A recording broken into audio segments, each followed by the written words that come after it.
This episode of PediaCast CME is brought to you by Primary Care Pediatrics and Critical Care Pediatrics at Nationwide Children's Hospital.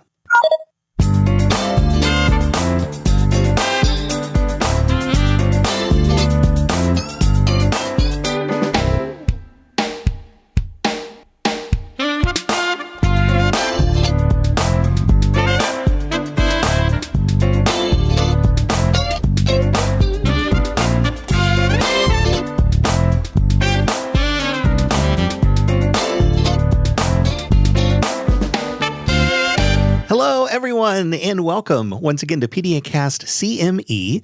It is a continuing medical education podcast for healthcare providers. This is Dr. Mike coming to you from the campus of Nationwide Children's Hospital. We're in Columbus, Ohio. It is episode 100. We're calling this one Uncertainty in Medical Providers. We want to welcome all of you to the program. So episode 100 is definitely a milestone, and I think that this particular topic is really appropriate as we celebrate 100 episodes because there is uncertainty in medical providers. And it becomes difficult really because when you think about something like the game of baseball, all right, a hitter is considered super talented if they can maintain a batting average of .333.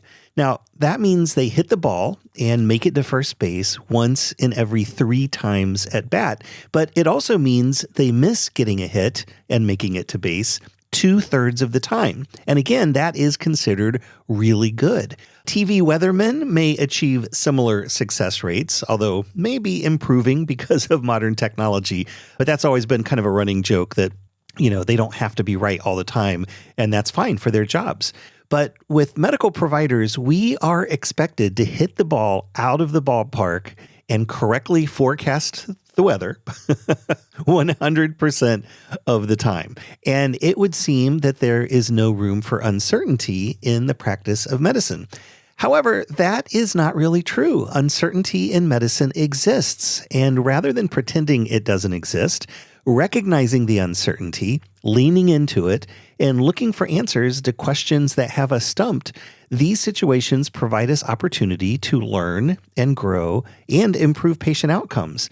So today we're going to explore uncertainty in medical providers, from medical students to residents to attending physicians, and in particular for attending physicians and professors.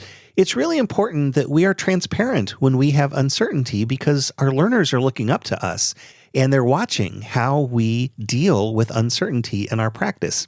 So we're going to explore all of that today. And of course, in our usual PediaCast CME fashion, we have some terrific guests joining us. Dr. Anna Kerr is with Health Communications at Ohio University. Dr. Charee Thompson, also an expert in health communications at the University of Illinois. Dr. Claire Stewart with Critical Care Pediatrics at Nationwide Children's Hospital. And our conversation this week will be led by Dr. Alex Rakowsky. He's with Primary Care Pediatrics at Nationwide Children's. After listening to this episode, be sure to claim your free Category 1 credit. It is really easy to do. Simply head over to the show notes for this episode at PediaCastCME.org. You'll find a link to the post-test in the show notes. Follow that link to Cloud CME, click on the Materials tab, take and pass the post-test, and the Category 1 credit is yours. Really easy. And we do offer credit to many pediatric professionals, including doctors, of course, but also nurse practitioners, physician assistants, nurses, pharmacists, psychologists, social workers, and dentists. And since Nationwide Children's is jointly accredited by many professional organizations, it's likely we offer the exact credits you need to fulfill your state's continuing medical education requirements. Of course, you want to be sure the content of this episode matches your scope of practice, which really, as we think about uncertainty in medical providers, should be everybody. Complete details are available at PediaCastCME.org. Also, I want to remind you the information presented in every episode of our podcast is for general educational purposes only. We do not diagnose medical conditions or formulate treatment plans for specific individuals. Also, your use of this audio program is subject to the PediaCast CME Terms of Use Agreement, which you can find at PediaCastCME.org. So let's take a quick break. We'll get our expert panel settled into the studio, and then we will be back to talk about uncertainty in medical providers. It's coming up right after this.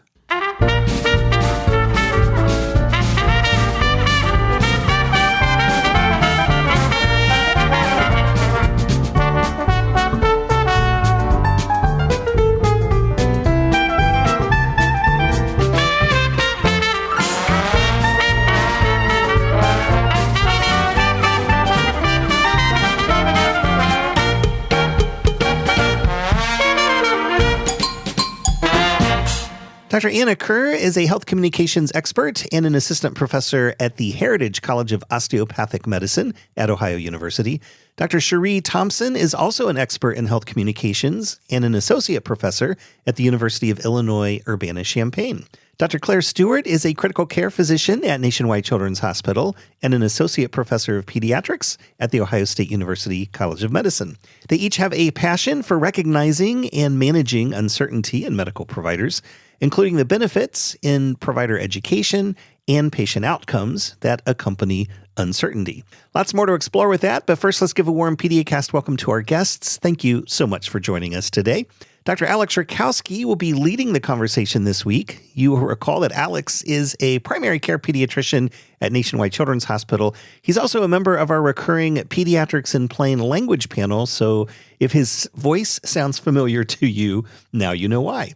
Alex, thanks for all your hard work preparing this episode for the audience. And with that, I will turn the reins over to Dr. Rakowsky as we consider uncertainty in medical providers. All right, thank you, Mike, and good morning, everyone. I know we went through introductions briefly, but if we can just go around and just in one or two quick lines, tell me how your work relates to medical uncertainty. Charee, let's start off with you. Hi, thanks, Alex. I'm interested in how people navigate chronic illnesses in their relationships and in their families. I'm interested in what happens when people have uncertainty that can manifest as bias, or sometimes when patients feel health dismissal. And I'm also interested in creating trainings to help providers as well as patients manage uncertainty in their interactions with one another. Okay, Claire? Yeah, so I got involved in the uncertainty work through my work with our pediatric residents. I'm one of the associate program directors of our pediatric residency program.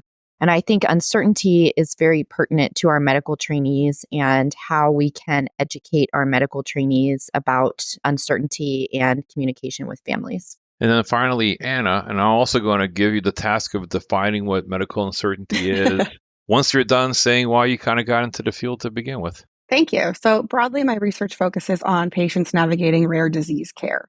So not only how patients and families manage uncertainty, but how their clinicians and healthcare teams manage uncertainty also. So broadly, medical uncertainty is experienced in a lot of different facets of healthcare. But when we speak about it broadly, it's kind of this actual or perceived inability to determine the cause of a patient's symptoms, to diagnose, to understand the prognosis, or even the best course of treatment. So uncertainty is a sort of wide topic. So as it relates to medical uncertainty, Charee, is there any breakdown of types of uncertainty that you can kind of put this into to kind of make it easier to understand for our listeners? Yeah, absolutely. Let me make it a little more concrete, because I think once you can sort of diagnose the type of uncertainty you have, you can better address it if you know where it stems from. So the first type is technical uncertainty. We also call this data-related uncertainty. So this is when a clinician might lack knowledge or skills. So they may lack knowledge from insufficient information or data, via the medical history, exams, et cetera.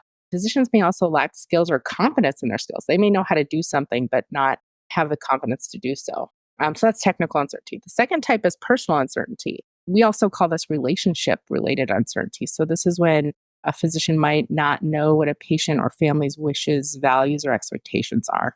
And then finally, the third type is conceptual uncertainty. And so we also call this application-related uncertainty. So this typically happens when we're unable to apply concrete criteria. Perhaps we have all the knowledge and the skills, but when rubber meets the road, we're unable to apply it or know if it applies in this situation. So Claire, in your field, ICU, uncertainty, can be dangerous, let's be honest. So can you give examples that you've seen in your career? Let's start off with the easy one, technical. So I think I agree with you. I think technical uncertainty is kind of the easiest one to understand. So I think about it as, a certain procedure that we may have to do on a child. So for example, lumbar puncture. Lumbar puncture is a procedure that a lot of our pediatric residents do regularly.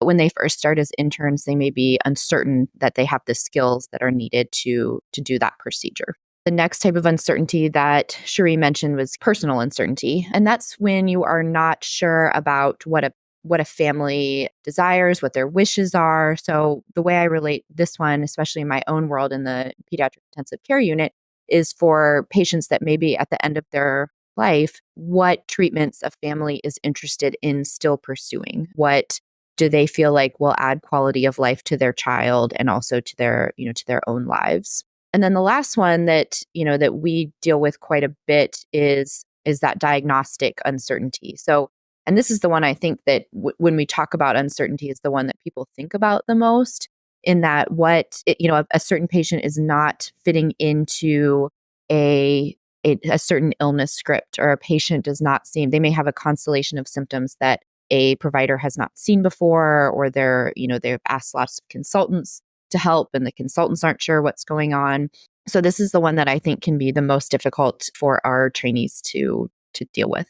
And also, as a clinician, I want to throw in a couple examples also. So, for example, for personal uncertainty, we really try to do a lot of shared decision making. But if you don't really understand where the patient and the family are coming from, then it's kind of hard to kind of move forward with the shared decision making. And, you have more life and death. I have more of a, primary care focus. But I feel that that's one that we tend to not really think about, but really makes relationships with patients so much easier.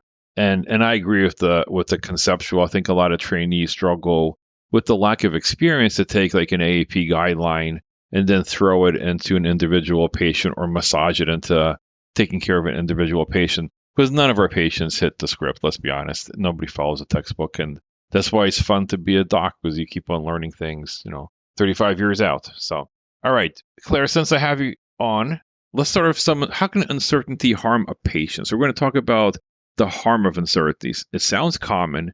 So let's start off with the negative and we'll end with the positive. So patient level, how does uncertainty harm? Yeah. So uncertainty, you could say that, if a clinician is uncertain and they just do all of the tests, and so they're not going to miss anything. And in abstract, that seems like it wouldn't necessarily harm a patient, but it actually can do harm. So, that might mean more blood draws for a child. That may mean, a child doesn't have a lot of blood, so drawing more blood can harm a child. That also increases the cost of medical care. It may cause a clinician to refer to a subspecialist more often, which then takes up that subspecialist time for other children that may need that subspecialist. Again, there's a cost associated with that. Clinicians that are more uncomfortable with uncertainty may be more reluctant to withdraw intensive therapy. So, there may be a family that feels like their child has reached the end of their life, and the clinician is less willing to meet that family where they are if they're not comfortable with the uncertainty. The other side of that is that if a clinician doesn't like that feeling of uncertainty, they may be more likely to have a premature closure or to miss a diagnosis, because they don't want to think about the uncertain parts of the patient's diagnosis, and they just want to look at one part of the diagnosis and say, okay, they have this, even though they may be ignoring other, signs or symptoms, and that can lead to a misdiagnosis. So, Anna, we all work in teams. So how does uncertainty hurt the dynamic of a team? They really relate to these facets that Claire just discussed, of that when they don't openly discuss uncertainty in healthcare teams, it can be detrimental to the patient's care. So it can result in medical errors during a patient handoff, for example, or premature incorrect diagnoses. And so discussing uncertainty can really improve interprofessional collaboration, which can improve that diagnosis process and that clinical reasoning process. And when it comes to a healthcare team, we often see clinicians struggle with uncertainty the most when they're making decisions that are at the limits of their knowledge. And so reaching out to a senior physician or a specialist in a different field can be beneficial if it fosters a conversation where multiple possible answers are discussed, or you point to some of those premature diagnoses you might be making when you're not thinking of all of the possible alternatives or other evidence that might be there when making that diagnosis. So, Charee, we discussed how it impacts a patient and family, how it impacts a team. How about at the individual provider or researcher level? How does uncertainty do harm? Yeah, thanks for that question, Alex. I think it's important to acknowledge that in the short term, in the moment, it's normal for physicians who are experiencing uncertainty to be uncomfortable, to be a little stressed, to worry. I think it becomes more distressful and kind of problematic and harmful when that feeling persists, or at least to some of these actions that Claire and Anna talked about. There are some studies that show that in pediatric residents, that higher levels of stress due to uncertainty. So it's not the uncertainty itself, it's the stress from it and how people think about it is negative. It's linked to lower resilience amongst the residents, as well as depressive symptoms and burnout. So, I mean, this might be a chicken and egg kind of thing, but the fact that an inability to cope with uncertainty in productive ways is associated with these other sort of harmful outcomes that we have a pulse on in medicine, right? Like burnout. So old sports adages, no pain, no gain. I think that's also the case in medicine. You'll learn from being a little stressed out. There's like a lot of medical education studies that have looked at the fact that having a little bit of grit in your development, both as a trainee and further on as a faculty member or a practicing clinician outside of an academic center, helps you kind of keep pushing yourself. So let's go to the positive here. So thoughts, Anna, on how uncertainty can actually be beneficial for all of us, either as providers or researchers? Yeah, you pointed to this, is that it really, if we shift the mindset that uncertainty is not inherently negative, but it can actually be used as an opportunity for innovation, scientific discovery, curiosity, then it can improve patient safety and clinical reasoning when it's discussed openly, that there's a lot of room for growth. And we hear often from residents that they really value that conversation with an attending where everyone can be honest about what they're uncertain about. We can really kind of admit that medicine has limits to knowledge and that there's things that we just don't know as society. And so when we kind of narrowly pursue certainty, it makes this assumption that there's one right answer. And I think all of us would agree that when you frame it as that there might be multiple answers and when you promote curiosity, that it really can improve patient care, can reduce some of those feelings of burnout, of needing that one right answer. And then it also can translate to increased trust with patients and families when you bring them into that shared decision-making process and normalize uncertainty for them, and that you're a trusted partner in managing that uncertainty. So Claire, your work of medical students, residents, and fellows and faculty, can you give an example or two of how uncertainty has led to better development of a provider? And you can pick any of the levels or give examples from a few if you want. Yeah. So I think, that uncertainty and conveying uncertainty to a family really allows us to have a better therapeutic relationship with a family and really allows us to show empathy and compassion to the family. So, I think, and we'll kind of talk about this in a little bit, but we are so ingrained as trainees that we need to have all of the answers and that we need to always, that there's always one concrete answer. That's the nature of taking a test, is that there's one concrete answer. And I think it's a delicate balance. I think shared decision making is a really delicate balance because we don't want to put too much of a burden on a family, right? Because a lot of our families do not have a medical background. And so it's important to both be able to make some decisions, but then also tell the family why you're making a certain decision or why you're uncertain about something. I'll give an example. I recently had a patient who had what's called a febrile seizure. So they had a seizure associated with a fever, which are very common in young children. But this child had a seizure that lasted for a longer time, ended up with a breathing tube in the ICU.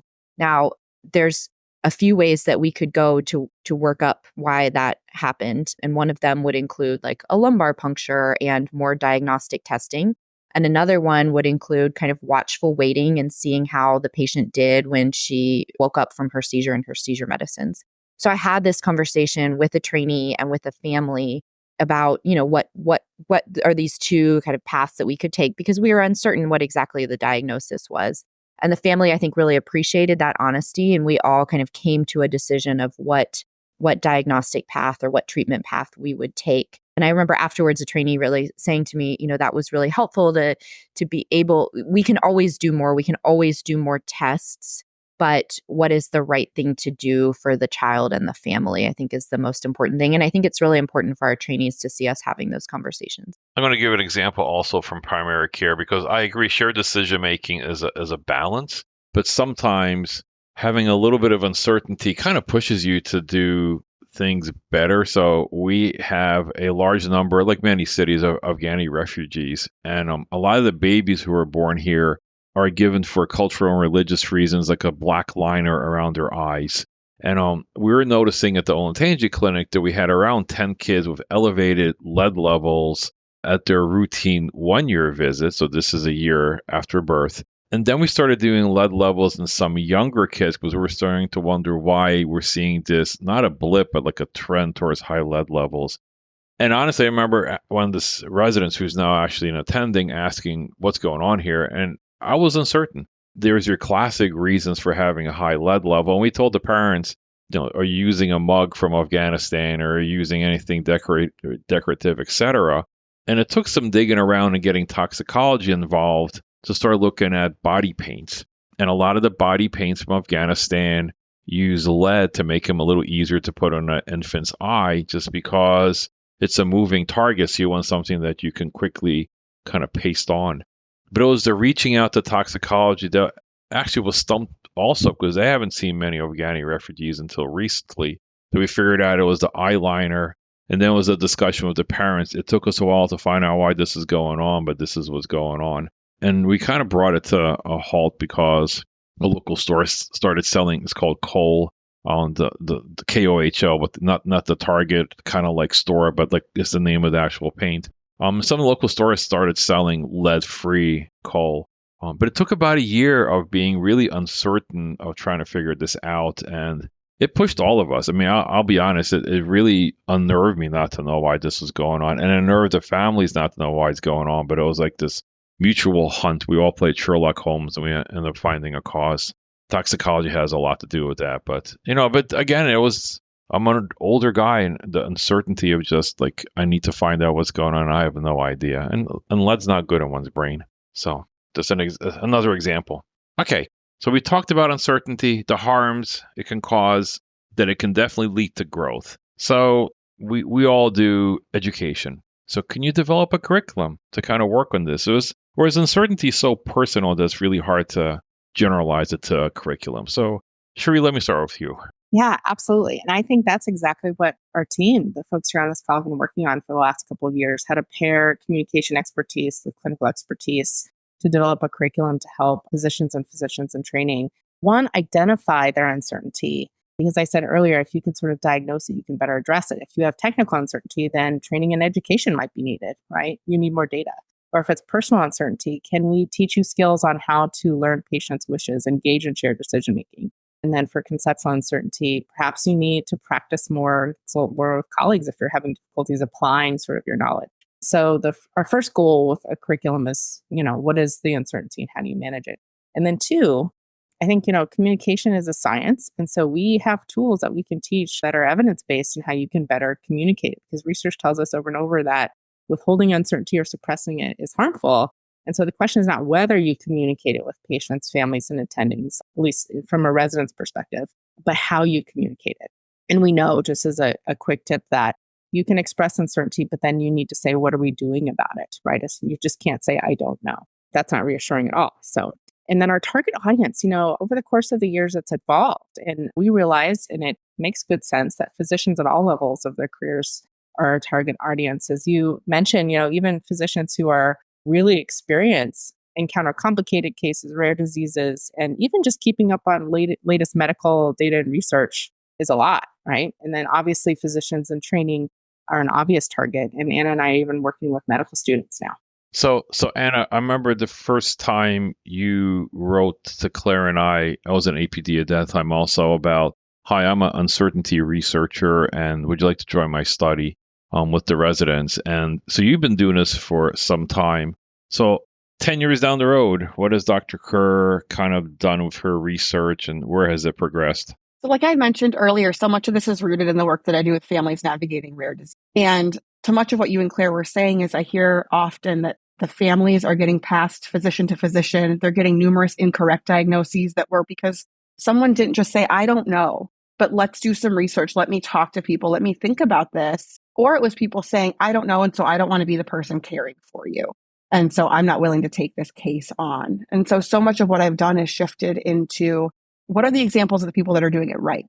And it's the primary care doctor who says, I was driving home and I heard this podcast and they mentioned this, and let me call this person and let me do this. And so it's looking at these ways to foster a culture where we're not going to eliminate uncertainty in medicine. In fact, it's going to keep growing as we have more genetic advances and scientific advances. And so my focus has been on ways to improve communication between doctors and patients, but also between doctors across healthcare systems, because we have families in rural areas whose specialist is in Boston, and they need their primary care physician to be able to manage and tolerate uncertainty with them at home and have these conversations. And so working on things like, how do we implement communication tools into electronic health records so that we can have communication in that sense?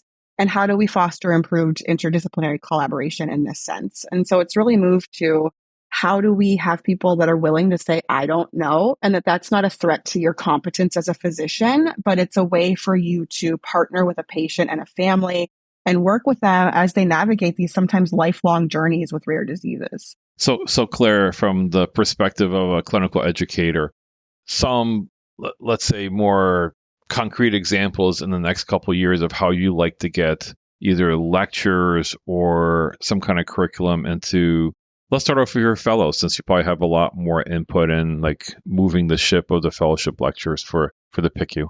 Yeah, I think, the root of this really starts even earlier, right? It really starts as kind of Anna and Charee mentioned in medical school. So, I think we are never taught about uncertainty in medical school, or we haven't historically been. You're judged, as I kind of mentioned earlier, by how much you know, your concrete answers. You take tests, you take board exams. There's one right answer. And, even medical students get asked questions on rounds and they need to have an answer, and they're judged by what their answers are. And so I think we really have to start, early. We really have to start for medical students. And so by the time our trainees get to fellowship, that they are comfortable with, with uncertainty and with modeling that uncertainty. And I feel like I've been asked by, medical students, and they'll ask me a question and I won't know the answer to it. Maybe I just never learned it, or I haven't learned it in several years, or there's no right or wrong answer, and they'll have read something in a textbook and you'll have something that's very different. And so, being able to say, and sometimes they're surprised, I think, when you say, well, I don't know, because it feels like, at this point I've been, a faculty member for almost 8 years, and it feels like I should know those things. And I think medical students are always surprised when you say, I don't know. But we do see that, on the fellow level, that we see fellows that really struggle with things are either black or white, and they really struggle with how to translate the book knowledge and the things that they're reading in the textbook to the patient in front of them. Because as you mentioned, Alex, that most times our patients don't follow the textbook. And so, having this curriculum and having the ability to help our trainees is really essential at all levels. Yeah, well said. All right, Anna. So let's jump into ongoing projects. So I'm going to combine a couple questions here. So ongoing projects, and if you can give a brief update of what's been found, at least on them, like a brief overview. Yeah. So the team on this call that's been doing amazing work since whenever that was many years ago when I reached out to you all and said, hey, do you have any interest in this? Has really kind of had two arms. So we've had projects that have focused on residents and doing a longitudinal study of, over the course of residency, what are the goals and challenges they feel when communicating about uncertainty. And as healthcare communication researchers, Charee and I really had that interest in, we can't shift the level of uncertainty they have often, but we can shift how they respond to it and how they manage it. And so that's why in that study, we really focused on the goals and challenges they face when they communicate about uncertainty with faculty and with patients. And we really found that they're navigating these multiple goals all at one time, right? I want to seem competent, but I need to accomplish the purpose of the visit, right? I need to give a diagnosis, or I need to make sure I close with a plan of action for the patient. And then they also have these relational goals of, I want them to have a good relationship and come back to me. And I want my attending to feel like they can come to me in the future with responsibility. And so our goal, no pun intended, of our research has really been to demonstrate that these are conversations that you have to attend to multiple things. And so how do we integrate that into a curriculum? And so that's what we did. We developed a curriculum where we talked to them about attending to multiple goals in these conversations.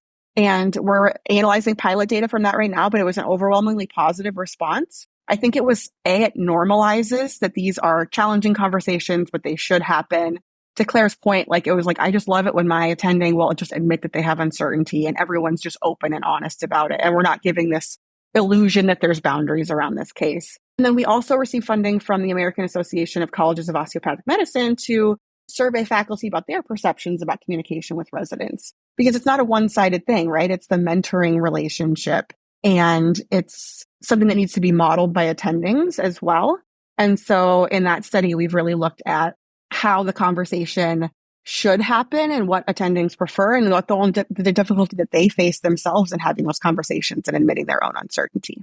Now, you had mentioned Claire had mentioned about medical student level also. So Charee, thoughts about going to the medical student level with uncertainty Yeah, absolutely. curriculums? Yeah, absolutely. Anna and I have been working on revising the curriculum that we've created for medical students and overall taking the training and modifying and adapting it for different stakeholders, audiences, and also different specialties.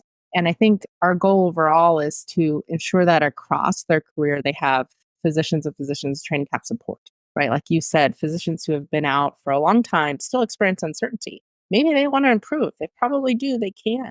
I think we also want to address attendings of medical students so that we can shift overall a culture of medicine where across a career, people feel more comfortable talking to each other about uncertainty, because our findings tell us that over time, residents become more confident talking about uncertainty with patients, but not necessarily attendings. So what is happening are that they're perhaps afraid to bring it up. They don't want, as Anna said, they don't want to look incompetent. So we have to help attendings realize that they're modeling this, and how can they be sort of safe, comfortable spaces where residents can say, I don't know, without fear of punishment, et cetera. And I think overall, if we can, across, medical school through residency and beyond, strengthen interprofessional relationships among physicians and learners and mentees and mentors, then we can help physicians with their own professional well-being and their relationships with one another and ultimately patient care. So I'd like to thank everybody. And let me just kind of do like a real quick, any last comments that you would like to say? I'll start off with you, Claire. Yeah, I think, we talk a lot about burnout in medicine these days, and I think it's a very important topic. But I think one way that has been shown to decrease burnout is relationships with families and the, building therapeutic reliances with families. And that's also been shown to improve the patient experience. And so I think, this work is so important to help build therapeutic alliances with families and really allow us to get more satisfaction from our work, and then also to give patients and families better care and more satisfaction. So I think, we talk about uncertainty in an abstract way, but I think those are really, really super important concrete ways that we can use our uncertainty work. Charee? As a professor, I feel like I would hope for physicians, much like I do as a professor, I feel like I am happier in my job and I feel like I have greater impact to those I serve and teach when I become more comfortable admitting what I don't know, right? And being vulnerable. And I think that's a better way to build relationships. I actually feel more confident, kind of in a paradoxical way, being more humble about what I do know and what I don't know. So I hope that that's what we're able to instill through our curriculum and what we teach. One thing that stands out as we discuss the curriculum is I think broadly our goal is to make this really embedded within clinical practice and medical education, and not necessarily just a one-off training that you have as if it only applies to communication in this setting. And so thinking of ways that we can integrate conversations about uncertainty at multiple points throughout undergraduate and graduate medical education and make it really a cultural shift and not just a checkbox that you did your training and now you know what to do. Because as you go through your education, your knowledge changes and your confidence changes and the autonomy that you have in practice changes. And so this is an evolving concept, just as there's not one right answer, right? We are not going to, as communication researchers and professors, give you a script of how to talk about uncertainty, because every patient is different. Every scenario is different. How you feel about uncertainty is different than the person standing next to you. And so this is really about kind of building the muscle of how to do this often and feel confident in it, more so than it being a checklist or a script that we can give that has, again, one right answer like we've talked about. So let me give a plug. So those interested, we have had several posters and a couple articles of more communication in healthcare journals, but there will be an article coming out in the Hospital Pediatrics about some of our initial work. We're not sure yet, but sometime this year or so. I think our target audience probably reads Hospital Pediatrics more in the communication journals. But, feel free to kind of keep an eye out for those things, and we'll let Dr. Mike know when that comes out. So, Mike, on to you. Well, this has been a really fascinating conversation, and so many of your points have really resonated with me. And, working in the emergency department, we are confronted with unknowns a lot. And I think, again, just being honest with our students and letting them know, we're human and there's a lot of things that we know. There's a lot of things we don't know. It's important to know the things we don't know and where we can find the answers that we need and the help, like the toxicology example. But so I think this is really important work, and I'm definitely looking forward to seeing where all of this goes and to see the publications that arise out of it.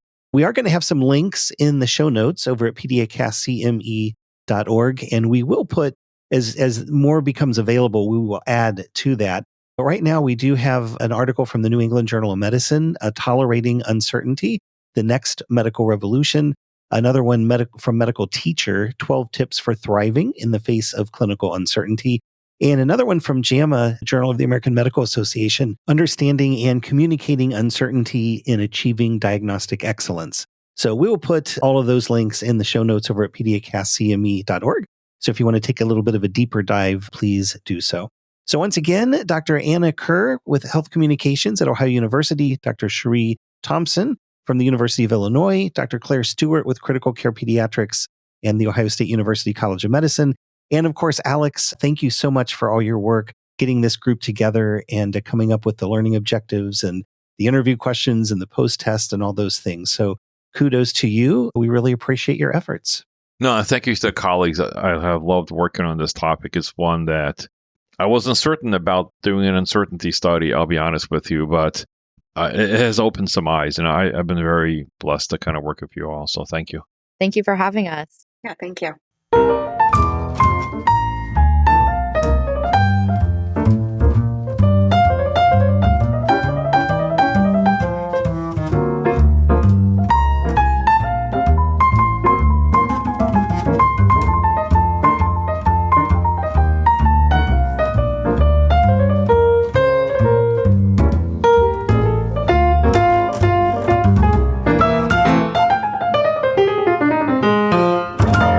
We are back with just enough time to say thanks once again to all of you for taking time out of your day and making PediaCast CME a part of it. Really do appreciate that. Also, thanks again to our guests this week, Dr. Anna Kerr with Ohio University, Dr. Charee Thompson with the University of Illinois, Dr. Claire Stewart with Critical Care Pediatrics at Nationwide Children's Hospital, and our guest host this week, Dr. Alex Rakowsky with Primary Care Pediatrics at Nationwide Children's. Don't forget, you can find us wherever podcasts are found. We're in the Apple and Google podcast apps, iHeartRadio, Spotify, SoundCloud, Amazon Music, YouTube, and most other podcast apps for iOS and Android. Our landing site is PediaCastCME.org. You will find our entire archive of programs there, along with show notes for each of the episodes, our CME information, that terms of use agreement, and our handy contact page if you would like to suggest a future topic for the program. Reviews are helpful wherever you get your podcasts. We always appreciate when you share your thoughts about the show. And we love connecting with you on social media. You'll find us on Facebook, Instagram, Threads, LinkedIn, and Twitter X. Simply search for PediaCast. So you have listened to the podcast. Now be sure to claim your free Category 1 continuing medical education credit. Really easy thing to do. Simply head over to the show notes for this episode at PediaCastCME.org. It's episode 100. You'll find a link to the post-test in the show notes. Follow that link to Cloud CME, click on the Materials tab, taken past the post-test, and the Category 1 credit is yours. Super easy. And again, we do offer credit to many pediatric professionals, including physicians, nurse practitioners, physician assistants, nurses, pharmacists, psychologists, social workers, and dentists. Of course, you want to be sure the content of the episode matches your scope of practice. And again, this one really does apply to everybody. Complete details are available at PediaCastCME.org. Also, don't forget about our evidence-based podcasts for moms and dads. Lots of pediatricians and other medical providers also tune in as we cover pediatric news, answer listener questions, and interview pediatric and parenting experts. Shows are available at the landing site for that program, PediaCast.org. Also available wherever podcasts are found. Simply search for PediaCast.